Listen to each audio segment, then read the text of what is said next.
Hello everyone, and welcome to our discussion today on journal entries.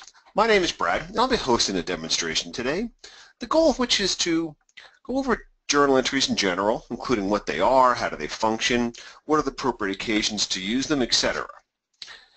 As the mechanics of creating journal entries are actually fairly simple, this webinar is going to be a bit more theoretical than others. That being said, I will strive to minimize the accounting concepts and terminology though, but by their nature, journal entries do demand an amount of accounting comprehension, of course. As usual, I will show examples in both Design Manager and Design Manager Professional. So if you have a question on one platform or the other, feel free to enter them into the questions pane on your GoToWebinar panel. If the question is outside the scope of today's discussion, please email them to support@designmanager.com. Lastly, if you miss a portion of the webinar or want to review any of our past discussions, you can always go to our Help Center, go to the Webinars menu, select Recorded Webinars, and you can view any of our recent past discussions. You can also go to our YouTube channel at Design Manager Inc., Design Manager INC, for a complete listing of webinars and tutorials.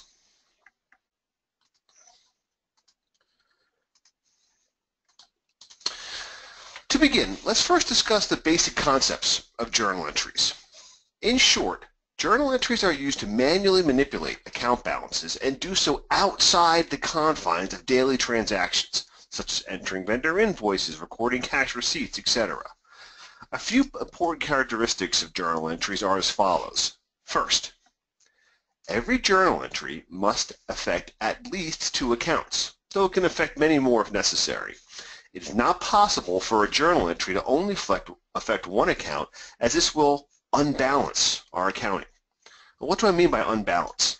Let's take a look at our trial balance by going to our reports in Design Manager Cloud, under our General Ledger reports, and then we have our trial balance. This is a listing of all of our accounts in Design Manager and their current balance as of a particular time frame. And we'll run it as of the end of last year. And we can see we have all of our accounts listed and their current balance. And at the end, we can see a total of all of those debits and credits. That total must always match. So a one-sided journal entry, as they're commonly referred to, would cause the debits and credits not to match, which is very undesirable, as you can imagine. And this leads us to the next characteristics of journal entries, which they must have the same total credit amounts as debit amounts. In other words, if we're trying to credit the balance of one account, we must debit the balance of another account or accounts by the same amount. Let's focus for a moment on the concept of crediting and debiting accounts, and we'll review our trial balance again to assist us. I'll print it again for the end of last year, and in this case I'll suppress 0 accounts to make the document a little bit shorter for us. As we can see, we have all of our accounts listed in account number order. And we're always going to begin with our balance sheet accounts, starting with our asset accounts, which are in the 10,000 range. And we can see that all of these maintain debit balances. So in other words, if we wanted to increase an asset account, such as our cash checking, we would debit the account. Next, we have our liability accounts, which are generally in the 20,000 range. These maintain credit balances, such as our accounts payable. So if we wanted to increase a liability account, we would credit that account to increase it, while debiting would reduce it. Followed by our equity accounts in the 30,000 range, which also maintain a credit balance, along with all of our revenue accounts. They also maintain credit balances. So to increase a liability, equity, or revenue account, we would credit that account, while debiting it would reduce it. Finally, we have our cost of goods sold accounts in our 50,000 range, followed by our expense accounts in the 60,000 range. Both of those account types maintain debit balances. So to increase a cost of goods sold or an expense account, you would debit that account. Crediting it would, of course, reduce it. Now, this does get particularly confusing, particularly when you're dealing with banking institutions, like you're reviewing your monthly checking statement, etc., because they'll often reverse the terms based on their perspective. What do I mean by that? Well, let's say the bank says something to the effect of, the bank has credited your account for interest. But this means that your balance has increased. And I just said that debiting an asset, such as our cash checking, increases it. Well, that terminology is really from the banking institution's perspective. They have credited or reduced their funding account to increase yours. When you write a check or withdraw cash, etc., you're actually increasing their funding account so that they can make payment, etc. So it's very confusing, I know. So be very sure and confident in your terms when dealing with checking accounts, money market accounts, and such, because the terms can be confusing for those types of accounts. Okay, another attribute of journal entries, and this is extremely important, is that they do not have any bearing on a particular project, vendor, client, etc. If you want to remove the balance of a client invoice for non-payment or a disputed charge, etc., yeah, you can make a journal entry to reduce your accounts receivable and increase a bad debt expense or a bad debt revenue account, but this will not remove the invoice from the client's statement, or will not remove the invoice from the aged accounts receivable report.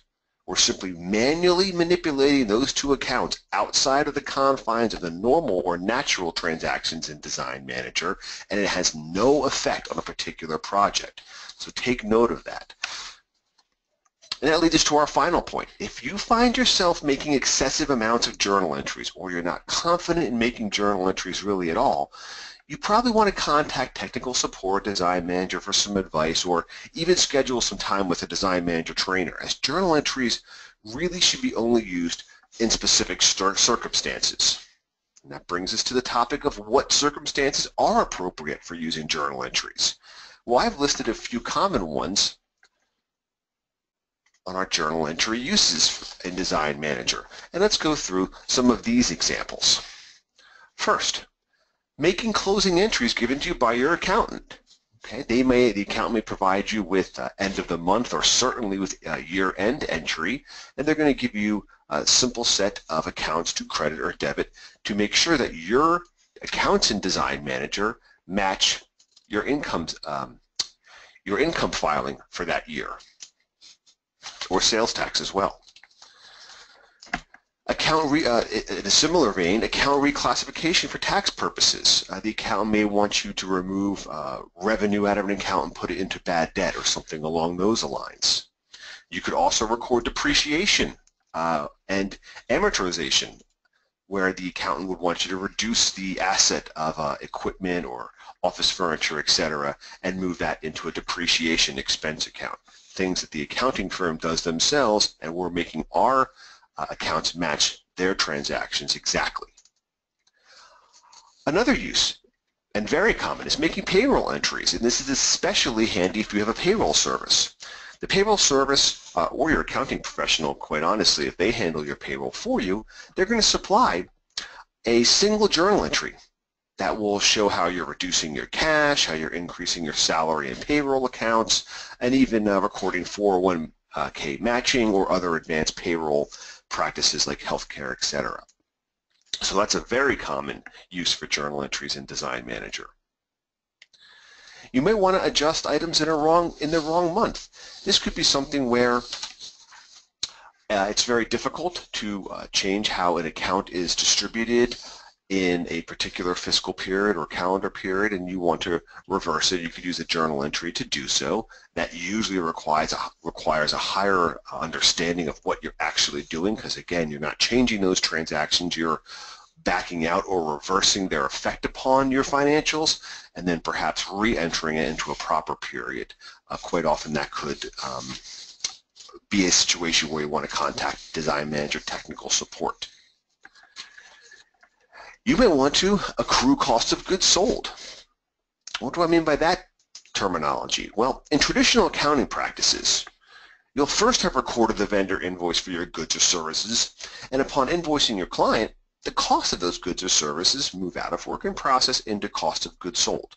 And the difference between the cost from your vendor and the amount that you invoice your client is going to be your income on those goods and services. Now, I described this process in detail on our work in process webinar, which again you can access from our YouTube channel at Design Manager Inc. and watch it at any time.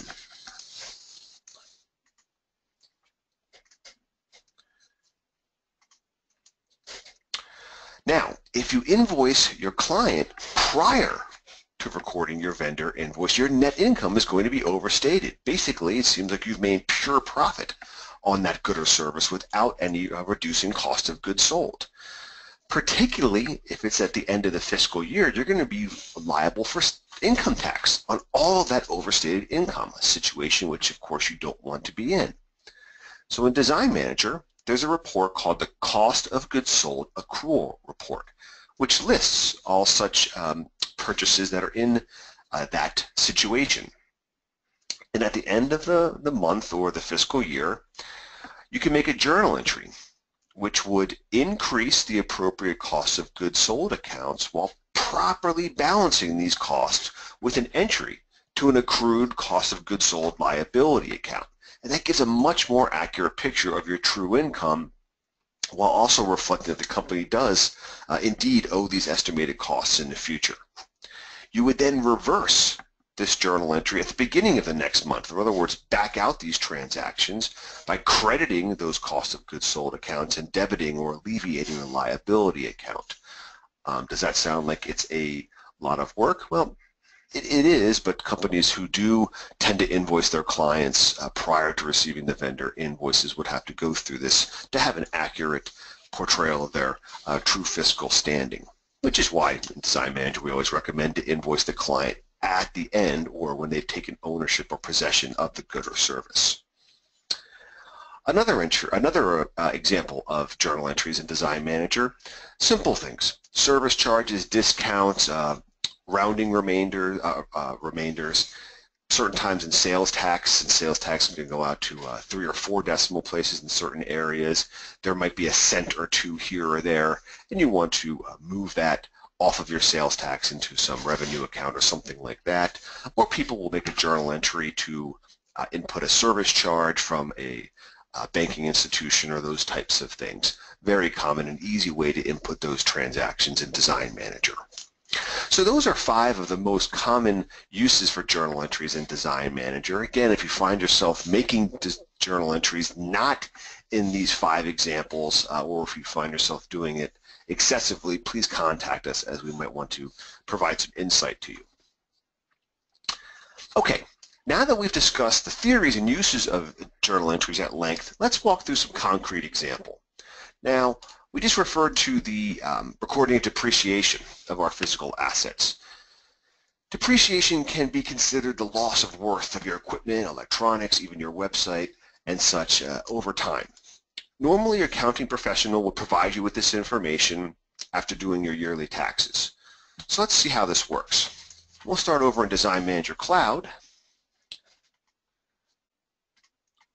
and we'll go to our Documents and Accounting window on our Journal Entries and Miscellaneous Cash Receipt tab, probably the least used of the 3 tabs in that platform.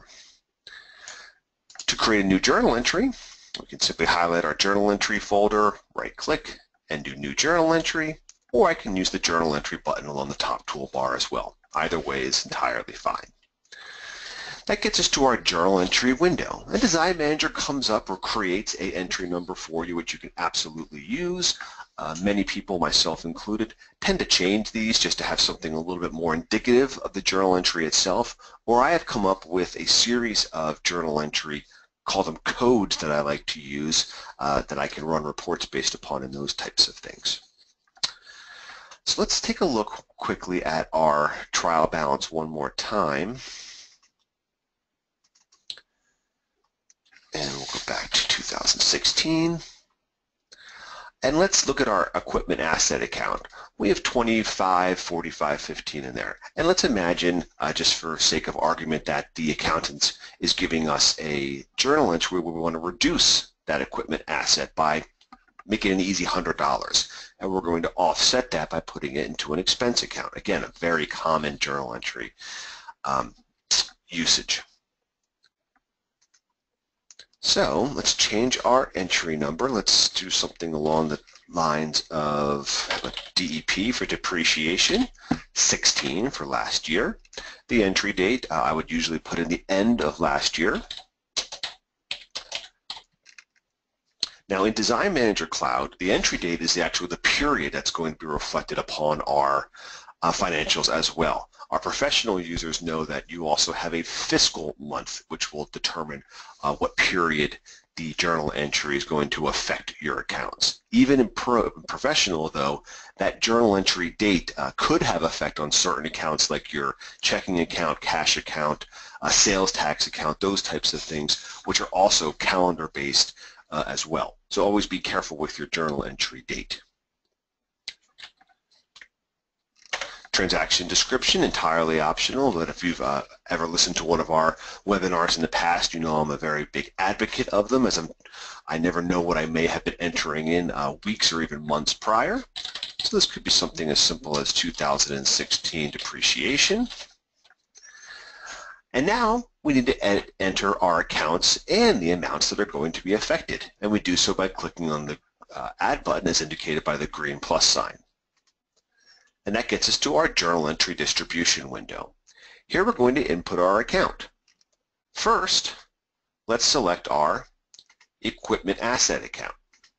Now for those who are paying attention at the beginning of the discussion, the equipment is an asset account and its balance is recorded as a debit naturally. So if we're going to reduce this by $100, we would then credit the account by $100. We'll use our OK Add button to save our equipment distribution and get us ready to input our second account distribution. And this is going to be in our expenses.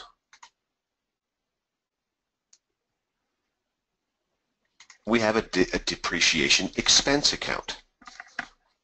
So we'll select that. Now, just like assets, expense accounts also maintain their balances as debits. So if we want to increase our depreciation expense account, we will debit by $100. And notice just by typing into our debit or credit fields, our net debit or credits is being updated appropriately. And since I credited our equipment asset account, I'm now debiting our depreciation account by the same amount, so our net debits and credits go down to 0. And if we click OK, we can see our two account journal entry distributions. We're reducing our equipment by 100 and we're increasing our depreciation expense account by 100. And if we click OK, we've entered our journal entry. And now let's see how we've immediately affected some of our reports. Let's go down to our general ledger reports, back to our trial balance. Now notice I put that back into 2016. So we can see we've reduced our equipment by $100 and we've increased our depreciation expense account by $100 as well. We would see a portion of that on our balance sheet for December. Whoops. It'd help if I put in the proper year, 12/31/16. We can see that our equipment asset has also decreased. And on the other side, in our income statement for 2016, we can see our depreciation has increased. So immediately, our journal entry is affecting accounts all the way through the system as we would imagine. So again, take care when we're using our journal entries because you can radically affect your financial statements with one single entry. Let's use another example. We discussed payroll. Now, using a payroll service, I feel, is an enormous benefit. For a nominal monthly fee, they're going to handle all the federal, state, local withholdings. They're going to pay those entities. They're going to process the checks. They're going to give you all the detailed reports you might need for your quarterly records, etc. And it really becomes extremely easy to record the payroll transaction in Design Manager with a simple journal entry. One benefit, if we look at our journal entries, we can, if you select Paychecks as your payroll service, you can actually import the journal entry immediately from them. But even without that handy service, you can create one yourself very easily. To do so, let's take a look at an example payroll report. And I sort of looked at a few different examples that I've used in the past and put the information together for us here. And we can see the EFT, the electronic fund transfer. This is how much money is going to be taken out of our checking account. So that's going to be some information that we're certainly going to need. We're going to need to know how much the payroll fee might be. I use a rounded $100. The salaries of our employees. Now, most services will provide that information for you. It can be calculated if need be. In fact, another one of our existing webinars is how to enter payroll, which you can find again on our YouTube channel at Design Manager Inc., where I go through this process in much greater detail as well.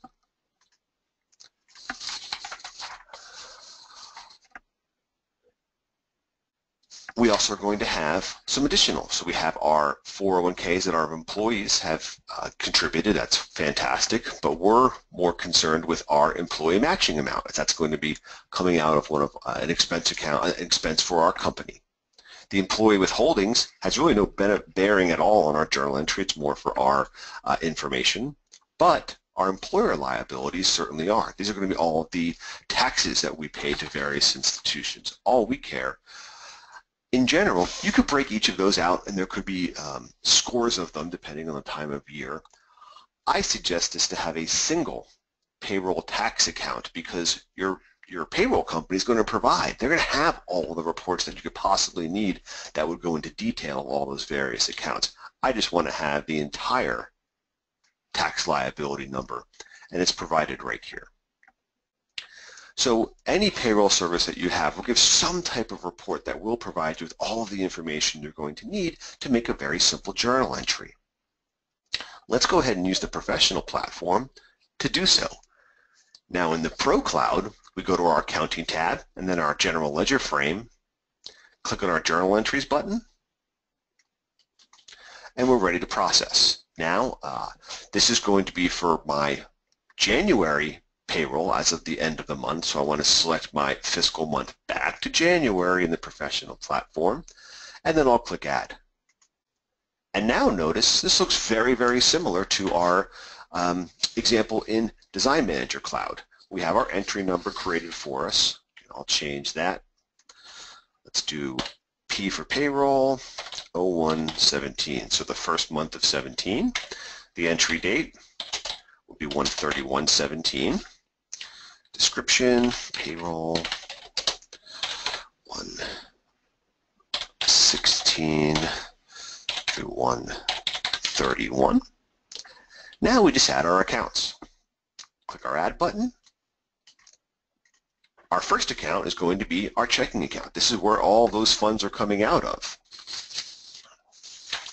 So we're going to be crediting or reducing our cash account by $23,100.